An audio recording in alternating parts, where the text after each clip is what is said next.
berdiri di atas batu besar di dekat jalan. Tetapi kakinya itu melayang, sungguh aneh. Ia pun mendengar suara seperti seseorang yang sedang menggaruk dinding.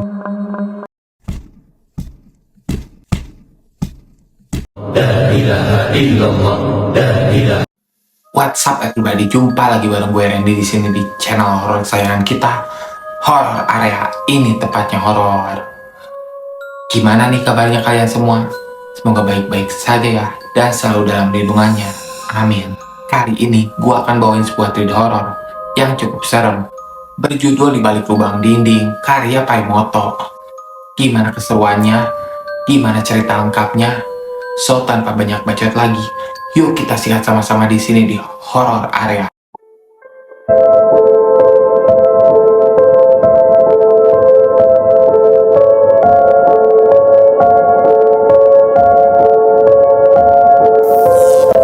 Cerita ini dialami oleh Ayu, tetanggaku sendiri, sewaktu masih di desa dulu. Namanya Yuknes. Kejadian ini dialaminya saat ia masih gadis tuh. Dan ia masih tinggal di Dangau, tengah kebun milik orang tuanya. Yuknes saat itu berusia 15 atau 16 tahunan kira-kira. Yuknes hanyalah tamatan SD. Setelah itu, ia tidak melanjutkan sekolahnya tuh.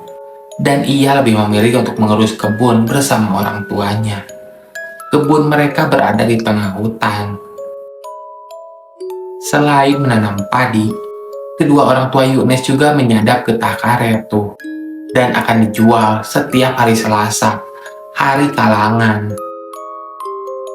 Tugas Yuknes kala itu adalah memasak. Tiap pagi ia bangun setiap jam 3 tuh, untuk mengambil air di sungai di bawah tebing dekat rumahnya. Lalu ia pun menanak nasi, merebus air, dan membuat sarapan tuh. Setelah itu ia pun mencuci pakaian. Lalu bila waktu senggang, ia pun selalu membersihkan rumput tuh yang tumbuh di antara padi tersebut. Hari itu adalah hari Selasa. Ya, itu adalah hari kalangan. Bapak dan Ibu Yuknes sudah siap dengan bake yang berisi getah untuk dijual ke toke. Lalu mereka pun akan belanja untuk kebutuhan dapur tuh. Yuknes pun melepas kepergian kedua orang tuanya tersebut dari Dangau. Dia kala itu tak ikut turun ke desa sana, karena ia harus menjaga Dangau dan menyadap getah. Selepas kepergian orang tuanya, Yuknes pun mulai pergi untuk menyadap getah tersebut. Namun baru saja ia sampai di peta kebun karetnya tersebut, hujan pun malah turun dengan derasnya.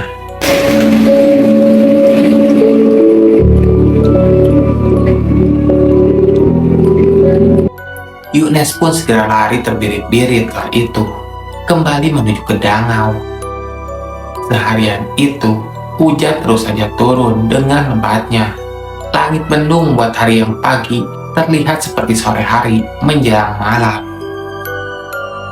Yuknes pun hanya bisa diam, duduk di teras Dangau sambil menatapi tetesan hujan tersebut.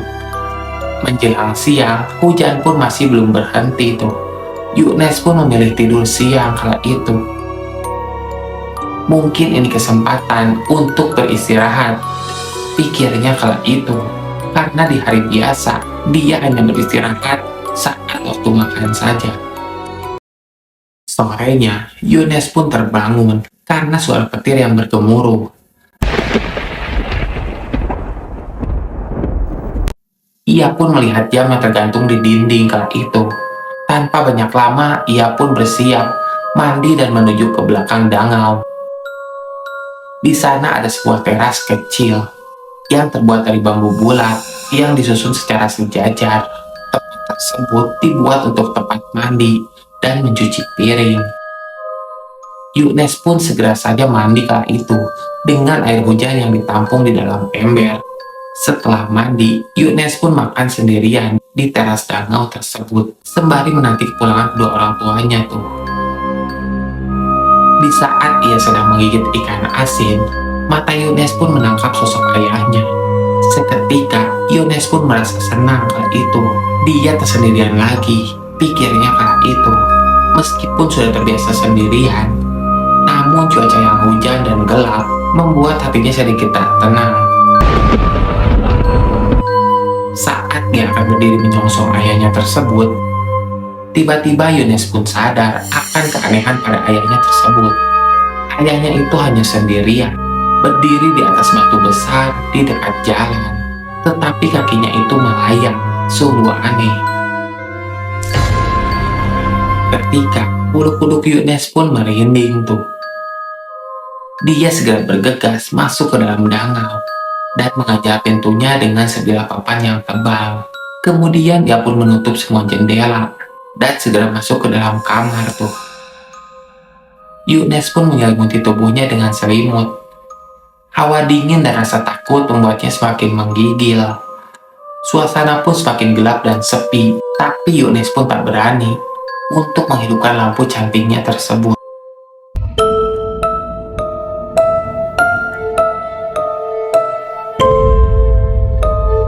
Ingin rasanya ia memejamkan mata saat itu, atau pingsan saja kalau dia bisa. Tapi matanya tetap segar, dan kupingnya semakin awas menangkap bebunyian. Beberapa saat, akhirnya pun dia berhasil tidur tuh.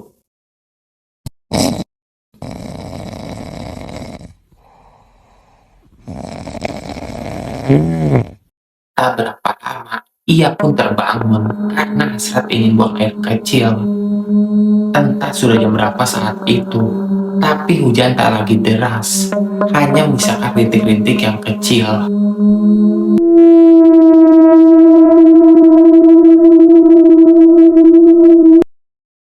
Yunes pun berjalan merambat-rambat dalam kegelapan, menuju teras kecil yang ada di belakang rumahnya tersebut.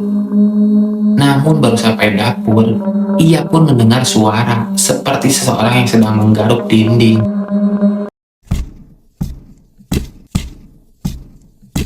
Yunes pun berjalan dengan berjinjit di lantai danau tersebut yang terbuat dari papan.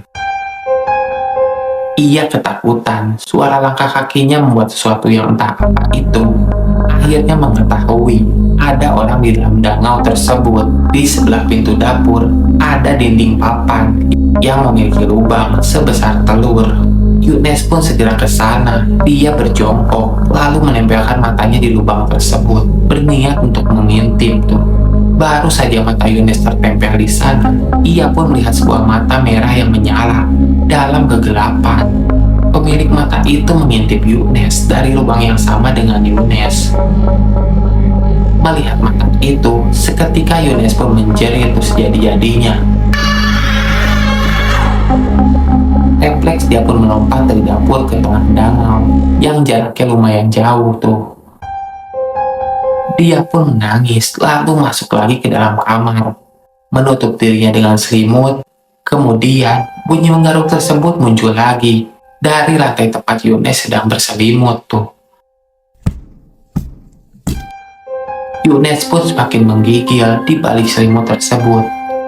Di arah kupingnya, Yunes pun mendengar suara. Nes, buka pintunya. Nes. Seketika Yunes pun pingsan kala itu.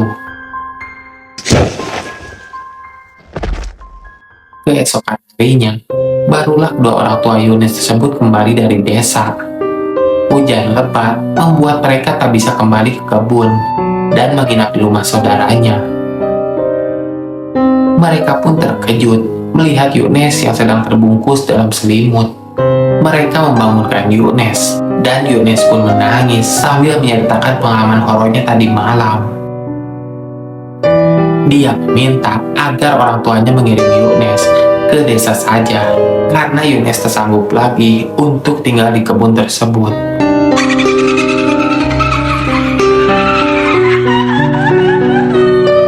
Semenjak itulah, Yunes pun pindah ke desa tuh, dan tinggal di rumah saudaranya. Lalu ia pun menikah dengan tetangga di sebelah rumahku.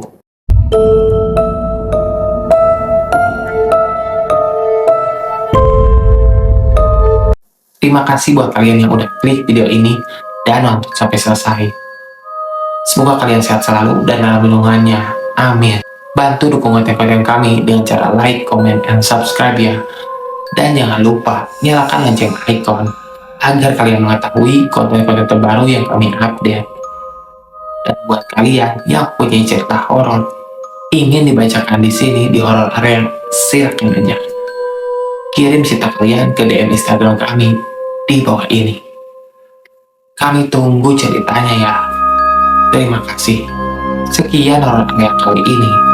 Semoga Anda terhibur. Gue Randy di sini pamit undur diri.